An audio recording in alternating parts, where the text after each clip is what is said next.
we are looking at how to pronounce the name of this Native American people of the southwestern United States.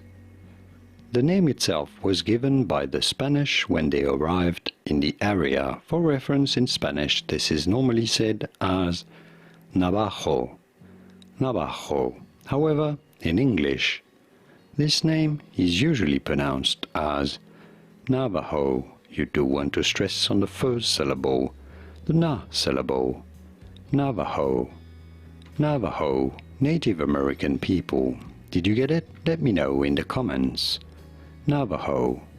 Here are more videos on how to pronounce more names of Native American peoples whose pronunciations aren't exactly always obvious. I'll see you there to learn more.